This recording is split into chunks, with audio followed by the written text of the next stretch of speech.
Hello, I'm Dave Peach, and this is the Crawfordsville Peachcast, sponsored by Tri-County Bank, your community bank since 1892. See them in person or at tricountybank.net.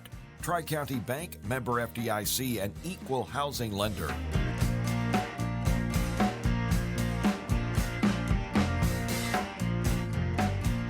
Crawfordsville Peachcast. I'm Dave Peach. We are presented by Tri-County Bank, your community bank since 1892. That's a long time. And we are joined by Dave Meyer. It's movie time, Dave.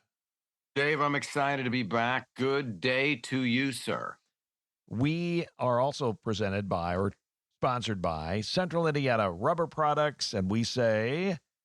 Hello, Todd. Todd gave me a T-shirt. We talked about this.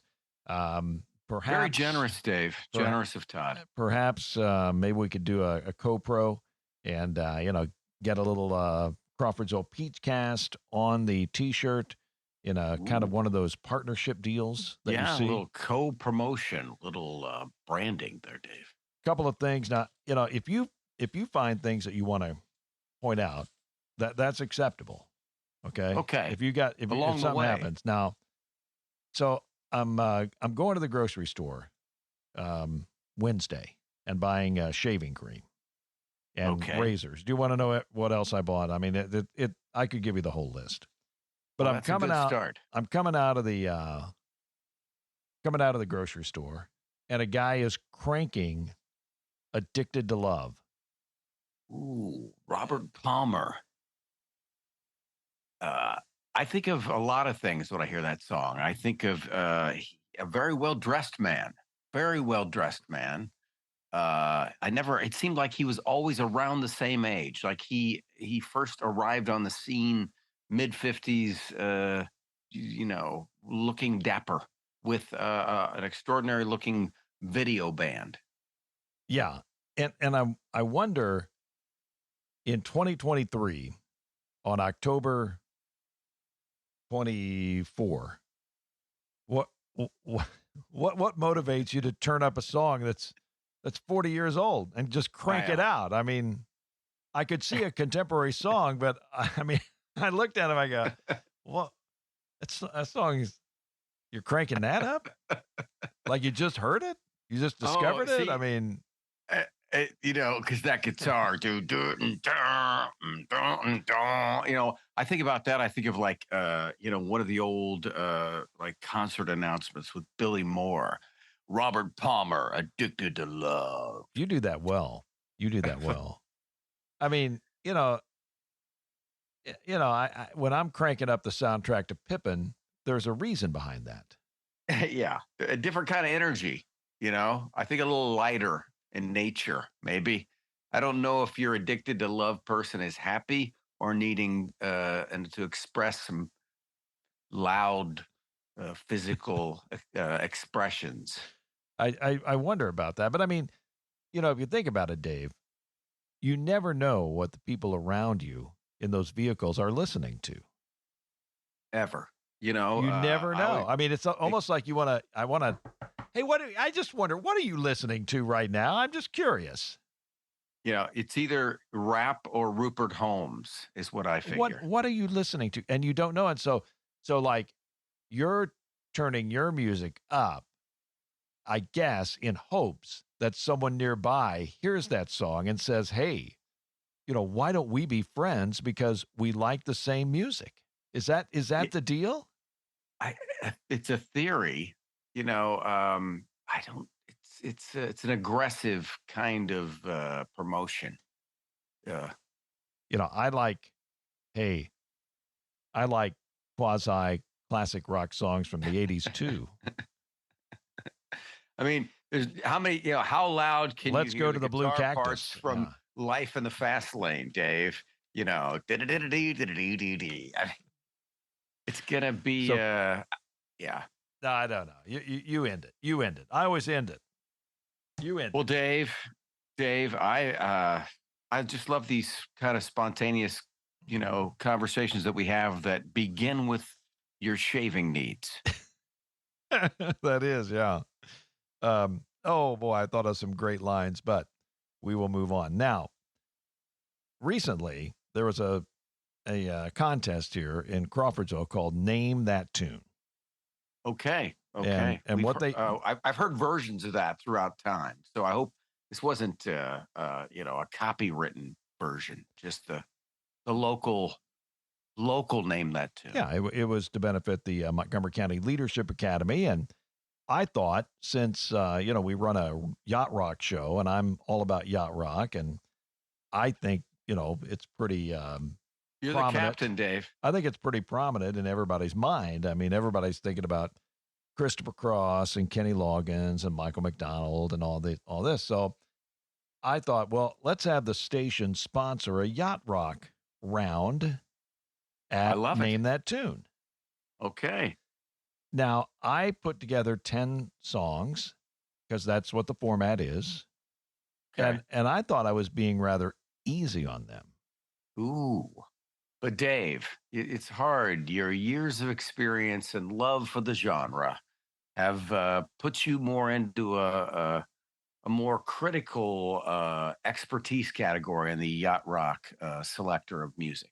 Now, it's one thing to not know, Kenny Loggins, This Is It, or, I should have gone. The thing of it is, I thought about it, you got to lead off with Pina Colada. Bum, okay. Bum, yes. Bum, bum, because then everybody would get it. Everybody'd be excited. Oh, okay, I kind of know what you're talking about. But I started out with a Hall & Oates song, and then I guess I got there late in the round because we had another event downtown. I guess they played the wrong song for Firefall, Strange Way. They found another Strange Way song, and then they realized that was not the Strange Way. There's another Strange Way song. They got confused. You gotta click twice sometimes. Yeah. So the DJ was even confused, and I'm thinking, wow, this is going really well. And I guess a lot of people in the world, and this is something that I've had to come to grips with, David. I guess there's a lot of people in the world that can't go 5 deep on a Firefall discography. This will happen. The folks that only have America's greatest hits, that maybe, yeah, sure, they bought the first Criss Cross album. Everybody had it. But who had the second, Dave? I did. And I think I bought the single, of course, from the movie, Arthur's Theme. So next year, if we do it, I got to go do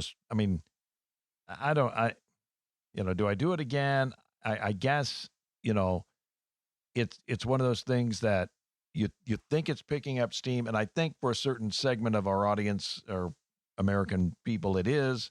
But by and large, it's probably a very niche or niche format.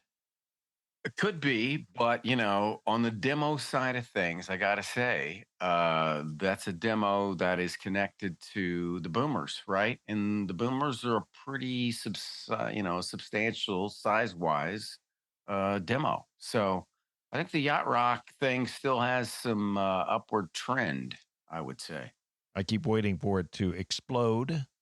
Perhaps someday it will. But in case you do not know, Yacht Rock are classic, or I should say are songs from the late 70s, early 80s, and they tend to be very highly produced. You're talking Steely Dan, you're talking Kenny Loggins, you're talking David Foster type productions. If you know David Foster, those really Toto. Yeah, and that separates Yacht Rock from singer-songwriters like James Taylor, although Carly Simon is part of Yacht Rock because some of her stuff was highly produced. But like Carole King, You've Got a Friend, it's her and a guitar. So Far Away, it's her and a piano or whatever. Right. It's got to have more. Right. It's got to kind of have and then they always talk about that Doobie bounce, the Doobie Brothers bounce. And the fact that the Doobie Brothers, and we talked about this with Captain Adam on Yacht Rock, the stuff before Michael Macdonald, classic rock. Yes. Everything with Michael Macdonald is Yacht Rock. Oh yeah. I mean, the Doobie Brothers library is like, there's like a before Michael and after Michael is totally different in terms of the sound. And it's wild. I think the last time they toured, they brought all the factions together. Yep. Now, because most are still alive.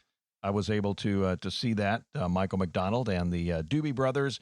And we could get into Chicago and how they changed when Peter Cetera took over. Sure. And actually had a little bit of a career after Cetera left as an adult contemporary band. They had 4 or 5 hits after Cetera left. So they actually had 3 careers, Sure. and they're still out there touring right now. Still doing it. Okay, I've got a question. Yes, go ahead. Fleetwood Mac. Feels like it should be right in the middle of it, but I don't think of them as that. But tell me. Fleetwood Mac is not yacht rock. It's something that you can play to fill if you're running low on time or you need to fill a little time between hours. You want to throw on a Fleetwood Mac song, but they are not yacht rock. Similar to the Eagles. Right. That's where I was just thinking. I love this, Dave. Okay. So there, and I want to say this, there's a certain amount of I would say there's some the Jackson Browne song, Somebody's Baby, to me sounds yacht rock, but most of Jackson Browne, The Pretender, that kind of stuff is in that California sound with Warren Zevon and the Eagles and Linda Ronstadt and okay. I'm learning today. You got it. You got it. And give me another good yacht rock example. Okay. Well, I mean, I could go all day, but you're talking like the ones that are close to classic rock. Somebody like Hall & Oates is yacht rock, but there's so much they've got. So they're almost yacht rock artists tend to be, not like an Elton John or a Billy Joel that are going to sell out Madison Square Garden, 10 nights. It's a little bit different. They're a little less. I don't want to say famous. They're. How about the Little River Band? Definitely, yeah. Big time. I would see them coming around, and they're pretty good. There's a 5-6 songs off the top of my head I think of right now. Now we could go on, but and I keep saying that we could go on, and we will go on for a little bit longer because it's a podcast, and like Nicolette Larson, "Lot of Love." That is yacht rock. Yes. Then you've got some R&B artists like Earth, Wind, and Fire. Many of those songs are yacht rock, including "After the Love Is Gone," which has David Foster as a producer. Yeah. Then you've got Lionel Richie. He is yacht rock. George Benson is yacht rock. Luther Vandross is yacht rock. Then you got, of course, Grover Washington Jr., and all that kind of jazzy. Okay, Exile, Kiss Me All Over. Adjacent. Yeah, it might get on a show, but they would say that it's more adjacent to what's that one song, "Kiss You All Over"? Yeah, that's the only one I could think of. That's Exile. Oh, okay. Exile. Okay. Easy one for me. And Dave, a great. I'm not. What was your question? What was the song that you asked about? Exile, Kiss Me All Over. Oh yeah, yes. I got you. I was thinking about Stadler Brothers or something like that. No. It's an adjacent yacht rock song. I'm thinking "Year of the Cat," Dave. Spot on yacht rock. Al Stewart is spot on yacht rock. Yeah, and Time Passages. Very much so. Very much so. Bertie Higgins, Key Largo. Right on. Right on, man. Right on. I'm grooving now. Right on. I'm grooving. Right on. Yeah, you got it. You're getting it. We don't have any yacht rock in the movie that we're going to talk about today, but we have Will Ferrell's "Everything Must Go," and there were other folks in it as well. It's kind of Death of a Salesman 3.0. We'll talk about it. It is on Untoasted today on the Crawfordsville Peachcast as we set sail on another movie adventure here on the Crawfordsville Peachcast. And with that, I'm going to send it to Curtis and a break. You dropped your cell phone, the car won't start, and now your email has been hacked. Yup. Ever had one of those days? Tri-County Bank can help with a protection plan powered by Bazing. This is Bria French. Contact any of our offices to see how Bazine can resolve those big issues. Terms and conditions may apply. Tri-County Bank, member FDIC, and equal housing lender. Crawfordsville Peachcast, and we are doing another Untoasted. This is movie, I believe, is this 18? 17. This is movie 17, The Sweet 17. I love it. Everything Must Go. Will Ferrell, he was the executive producer of what Untoasted movie? Tying it all together. Bum, bum, bum, bum, bum. Five, Boy, it was the one with 3. Adam. Yes. Andy Samberg. Samberg. And that was? That one. 3. It's losing me, Dave. Hot Rod. Hot Rod. A successful seller, married, no kids, had a nice house, had a company car, and he loses it all. That, in a nutshell, is this movie. But after he lost everything, David, he found everything. Yeah, simple story, but some good wrinkles and well done, and not what folks normally want from Will Ferrell. But I thoroughly enjoyed this movie. He was in the movie. He was accused of some kind of affair on a business trip, and that sent him on a spiral downward. That was the catalyst. I mean, he's already there. He was. He's an alcoholic, but yes. the office trip that went awry was kind of the impetus for this going the wrong way for him. It's where we enter the movie is this guy, and quickly you figure out, okay, he's a salesman, and he's sitting across from a guy who's younger than him, who is talking in the way somebody talks when you're getting ready to get fired. And quickly, you find out this guy's, had some trouble before, and they're basically, saying, you're out of there, and here's your lovely parting gift, which he walks out, a little box, sits in his car for a bit, and then finally opens the box, right? And it's a Swiss Army knife. Not only, and it's monogrammed, it's got his name on it, right?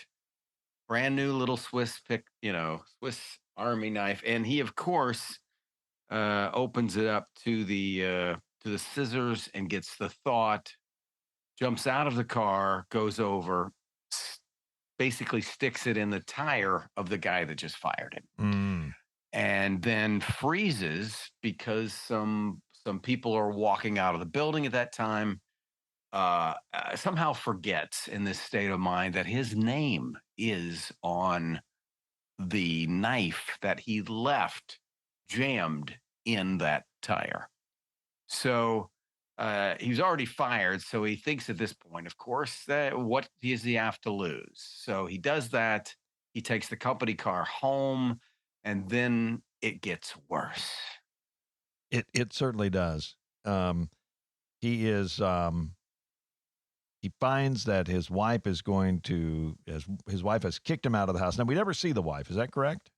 That is correct. The wife's name is Catherine. Many times she's referenced, and many times we see him talking to her, but we never really hear or see her. And then we find out that Catherine has taken all of his belongings, and she has placed those, or with some help from some gentlemen, they have placed all his belongings on the front yard. Yeah, in the neighborhood there in Arcadia, Arizona, kind of a winding little, looked like subdivision kind of thing. Houses are kind of close together, and all his stuff is on the lawn. And so he immediately, I think, tries to call the wife, tries to get in, keys don't work, tries to get in the garage, can't get in the garage, tries to climb, eventually breaks the door, I believe, right to get to the backyard. Yeah, so he can see the goldfish. So he can see the goldfish, but doesn't really have. So really at this point, he comes home. He's got, I think, a case of Pabst at this point, all this stuff on his front lawn, and so he just basically wants to drink. So that's where night one ends, and then it starts again with the sprinklers. He is awoke with a wet, as the Arizona sprinklers are up early in the morning, getting the lawns a little doused. So wakes up getting wet, all his stuff's getting wet, and he starts running after his stuff to get it dry. I was going to say there might be a little minimalist going on in this one. It seems like it. It's, as this is going on, we're introducing these other characters. He's got some nosy neighbors, a guy who's older and more successful and has a younger wife next door. And then we see the introduction of a woman that's across the street who is by herself, and she is pregnant.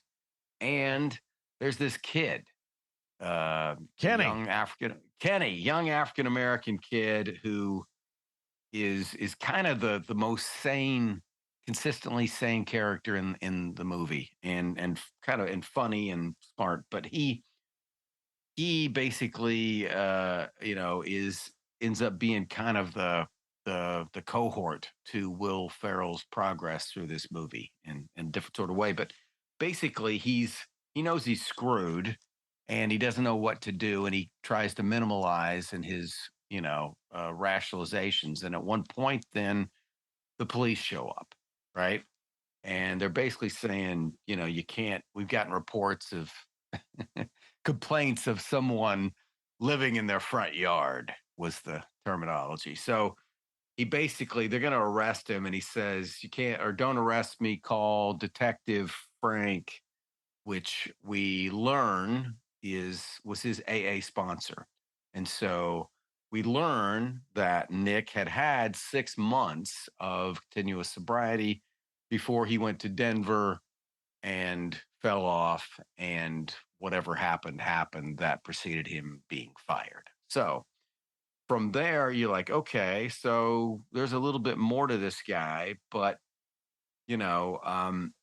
he basically wants, he goes back to the mini mart on a run there that's when he takes a bike, I think. Yeah, and he buys beef jerky and a Diet Coke for Kenny. Yeah, takes beef jerky and a Diet Coke for Kenny. Goes home, and they at first, Dave, I think he shows Kenny that doesn't he take him out back and show him the pond? Yeah, the goldfish. The goldfish, and it's very it's there's like a high-tech feeding system that's automatic. And wasn't there like some kind of an audio system to play music that somehow makes the fish happier or something? Yeah, I think yeah, definitely so. But Kenny shares that he wants to learn baseball, and that's kind of one of the things that he wants in the movie. And from there they kind of get to know each other a little bit. And at one point, Will Ferrell, Dave, Will Ferrell dismisses Kenny, says, "Get out of here." But he, it's because this guy he is an alcoholic. He's a good guy, and he's not violent. But his need overall that is most important to him is drinking. And then that's where he is. He's back on that track, unfortunately. Now, you mentioned the neighbor, played by Rebecca Hall, who is a British actress. And one thing that I have determined is that Rebecca, like all of us, if this movie was released in 2010 or 2011, she's 12 years older than she was when the movie was released. I don't know why I point that out. I don't know. It's just, no, it's just the way it is. I mean, but I remember her, Dave, as she was the bank teller / girlfriend for bank robber / movie star Ben Affleck in the movie The Town. Now, she's British, right? I believe so. She's British, but she speaks perfect American. She is a very, very convincing accent in our butchered tongue. Yeah, no, she's good. Michael Pena is Frank, his sponsor. He's good. Although there's kind of a story turn later. I would leave, not that it's untoward or anything tawdry, but I would, if people are going to watch the movie, I would leave it there on Frank's That's good. opinion. No, that's good. I want to say, okay, just a little bit. Frank Garcia. You say Michael. Frank Garcia. Yeah, Frank Garcia is the character name. Yeah. Frank Garcia. The Kenny is played by the Christopher C.J. Wallace. Now, Dave, did you look up this actor? I wanted to, but I did determine that, like Rebecca Hall and you and me, he's 12 years older than he was when this movie was released. So I assume he's moved away from the bicycle and gone on to other acting endeavors. He looks like a full-blown adult, Dave, in the pictures that I can. 12 years will do that to you, man. That'll do that. But he is the son of Notorious B.I.G. Ah. And he was very calm in this movie. I will say he was very calm and very reassuring. Somehow I expected him to have grown up and been in movies, and it basically has not done a whole lot since. He was in something in 2016. So he basically did this, didn't do anything until 2016. I think he's doing some things now, but he's also involved with music, and I think he's known as like Little Biggie too. Well, I mean, there's still some time. I was going to say that the one neighbor looks vaguely familiar. The guy that Will saw him and his wife. They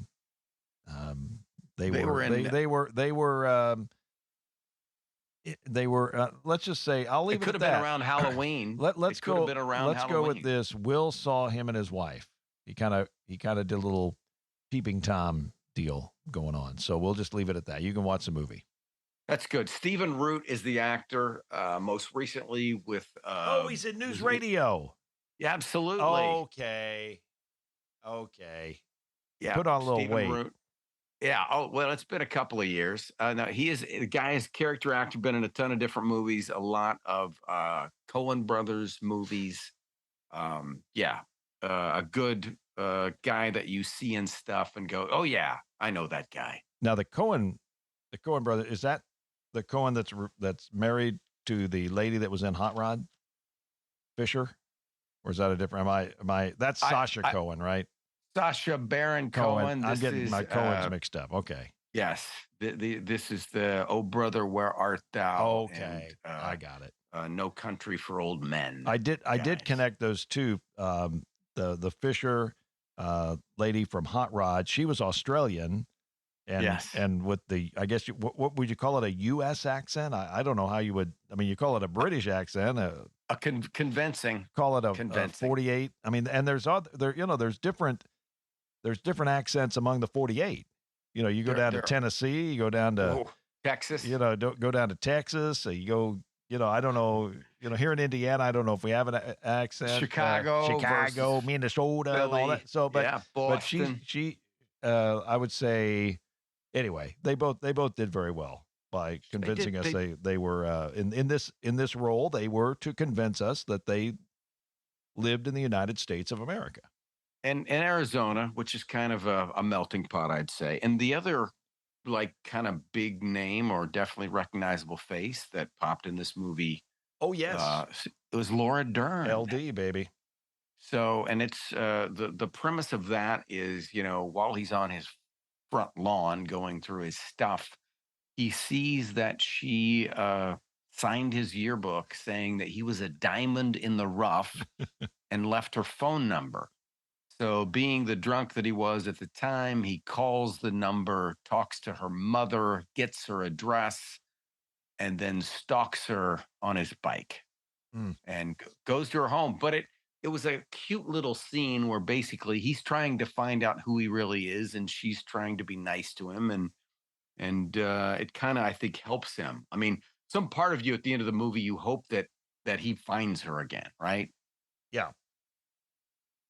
And that was a sweet moment. I could see that happening. His dad was a DJ who had an overnight show of some sort and played some of the music that is featured in this movie. He had his record albums right there on the front yard, so he's playing some of those songs that his dad played on the radio.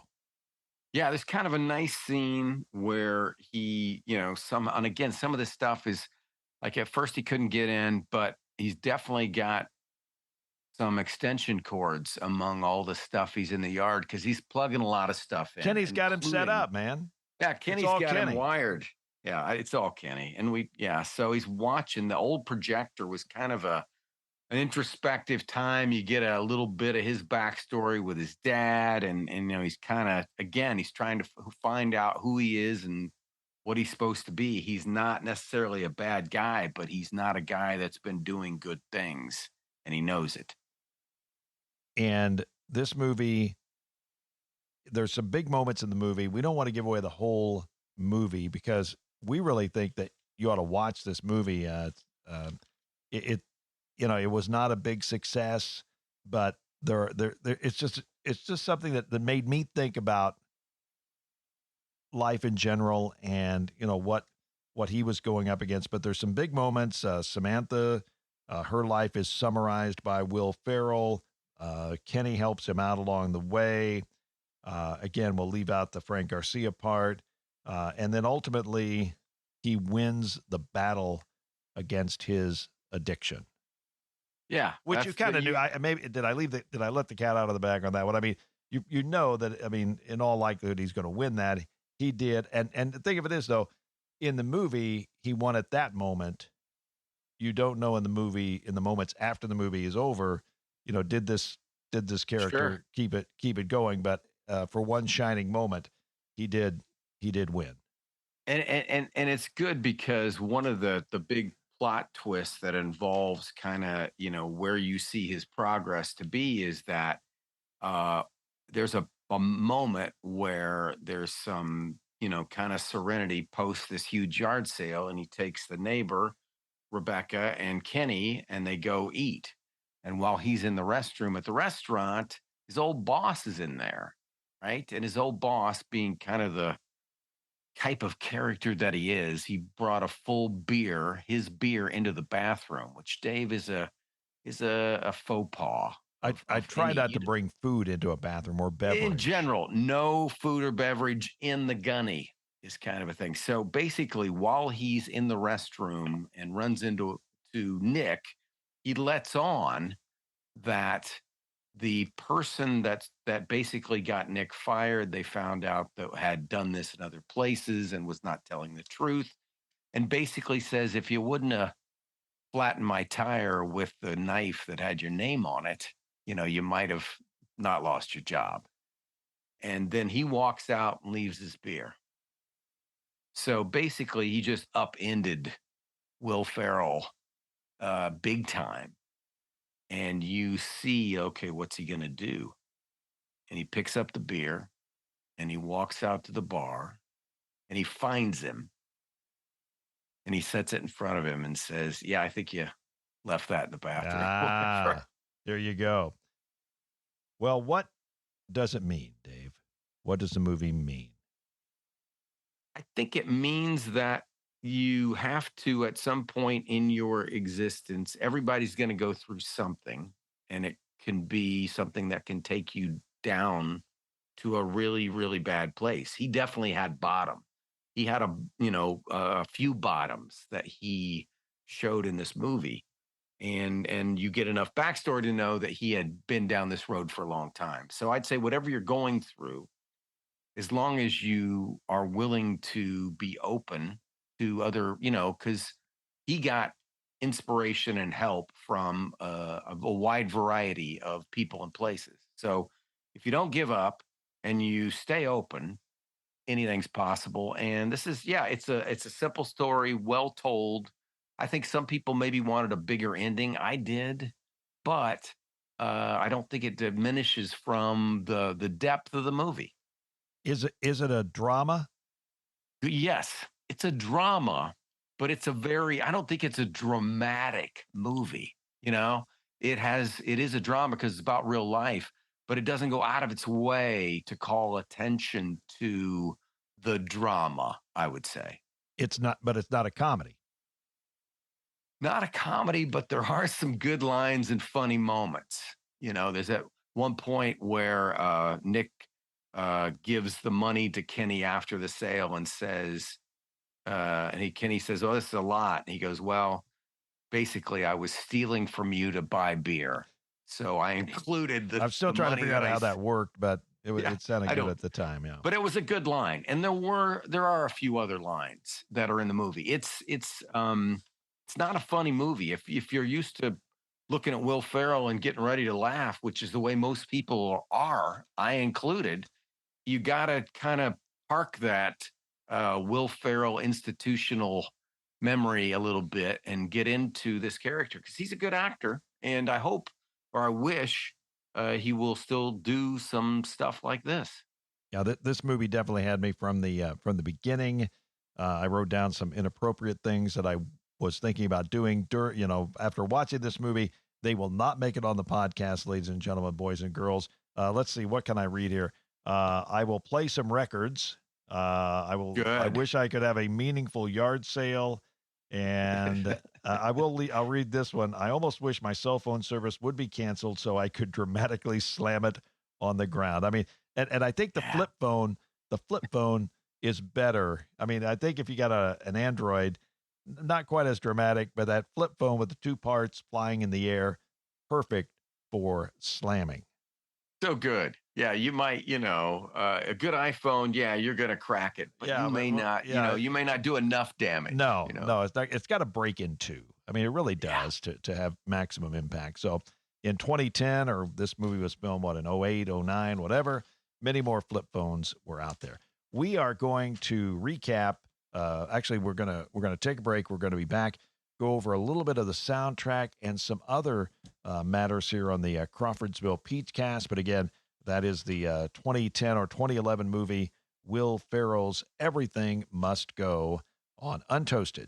Central Indiana Rubber Products provides the power for you. Central Indiana Rubber Products, or CIR, keeps farm equipment and local manufacturing processes running with gaskets, belts, seals, and O-rings, among a variety of other products and services. Employee-owned and always customer-focused. Central Indiana Rubber Products, 989 West, 83 North, Crawfordsville, and at indianarubber.com. Central Indiana Rubber Products, or CIR, power for you. Back here on the Crawfordsville Peachcast, a couple of things going back to the movie.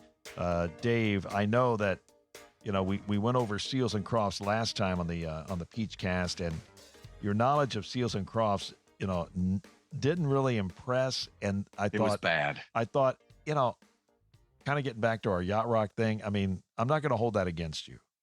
I appreciate it. I'm not going to hold that against you, but I will disappoint you in many areas. Okay. I'm going to ask you this question. It's I would love to be a game show host. Now, I will say this real quick. David Spade, I didn't know how he was going to do on the snake oil game show, but he is absolutely lighting it up. He is perfect. You think about it. You think about a show about where you got to be, where one product is real, one product is fake. So you got to be a kind of a skeptic. I mean, tell me a better skeptic than David Spade. Voice. I mean, David Spade. I mean, who could be a better skeptic? I mean, the antithesis, is that a word? Did I say that? I think that's right. Yes. Of that would be Bob Barker. Yeah. I mean, Bob would never, Bob is authentic, or Bob was authentic. I mean, when he was on Price is Right, I'd say they're polar opposite because, but with Spade, it works. And he is just, I wonder about this show. It's on after Masked Singer. I wonder if it'll do okay. But he is, it's unbelievable. Anyway, so in my game show host here, I will ask you, who wrote from this movie the song, Baby, I'm in the Mood for You? And I thought that was one of the more prominent songs. It actually got played in the middle part of the movie. It's like a bluesy, baby, I'm in the mood for you. Yeah. It was a great, it felt like a great R&B deep track kind of cut. And Dave? Written by one of the greats of music history, if not the greatest songwriter, and potentially, it's not Paul McCartney, but potentially, and many people would feel, maybe the greatest living songwriter on the planet today. And it's not Rupert Holmes. David Foster. It's even bigger. Okay. It's big. I mean, it is big. It's not Bob Dylan. It's yes. not Paul Simon. It is Bob Dylan. Bob Dylan wrote Baby, I'm in the Mood for You. He recorded it in it was like a throwaway song, like a filler song. It was made popular by an artist that sang it in the movie. And I'll run over to Indianapolis and buy you a Ben's soft pretzel if you can get this one right now. I will not do. It was performed by Odetta, who was born in 1930, died in 2008. Odetta Holmes, American singer, actress, guitarist, lyricist, civil rights activist, often referred to as the voice of the civil rights movement. And that song was in the movie Everything Must Go, and it really stood out in the film. To know that it was written by Bob Dylan is kind of cool inside baseball to know. Oh, definitely. I would have never got either of those. I just thought it was like a cool bluesy track that I had. It sounded familiar, like you hope, but I don't know the song. And there was a John Lee Hooker song. I got my eyes on you. And you may know this one. One more song from the soundtrack trivia question.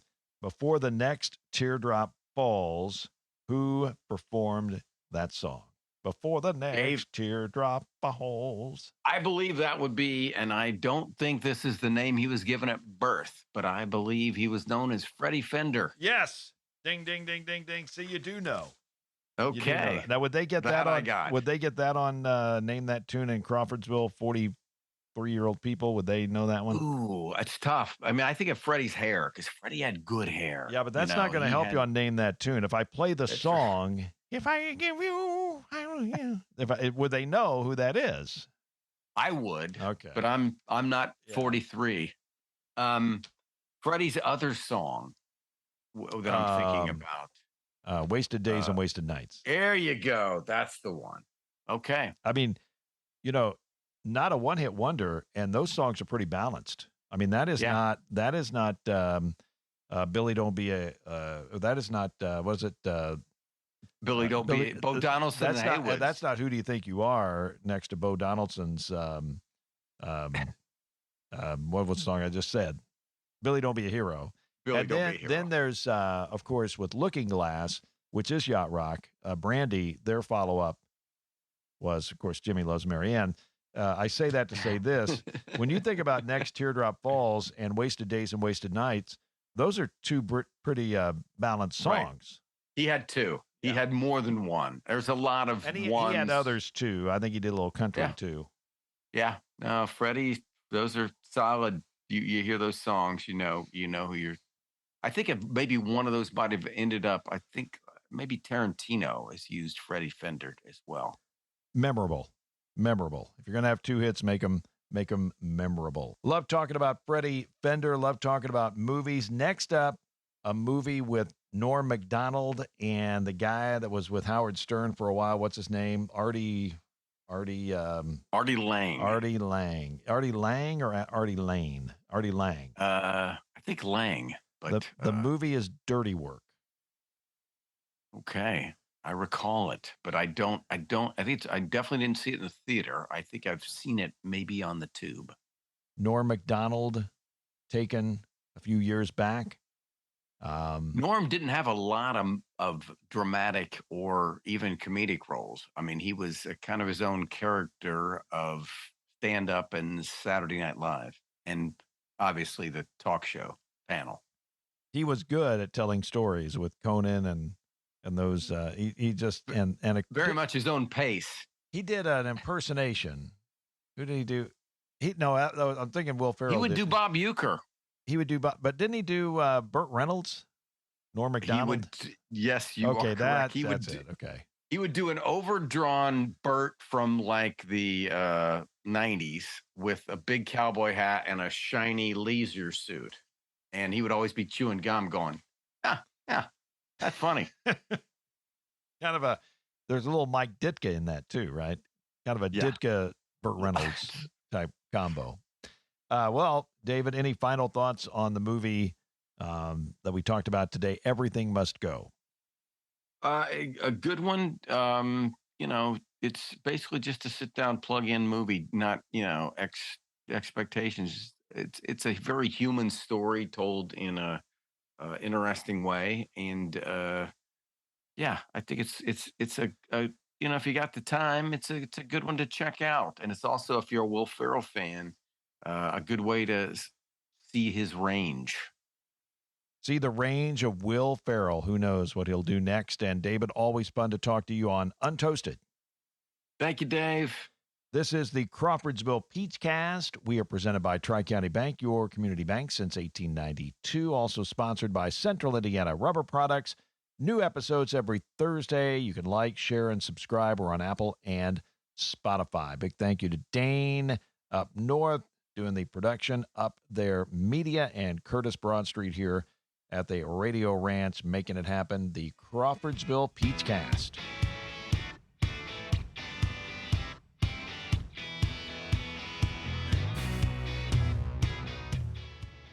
Thanks for listening to the Crawfordsville Peachcast, sponsored by Tri-County Bank, your community bank since 1892. Tri-County Bank, member FDIC, and equal housing lender. I'm Dave Peach. Join us every Thursday for a new episode on Apple or Spotify. Please like, subscribe, and download the Crawfordsville Peachcast. This podcast was produced and edited by Up There Media and is a presentation of Fork Broadcasting Digital.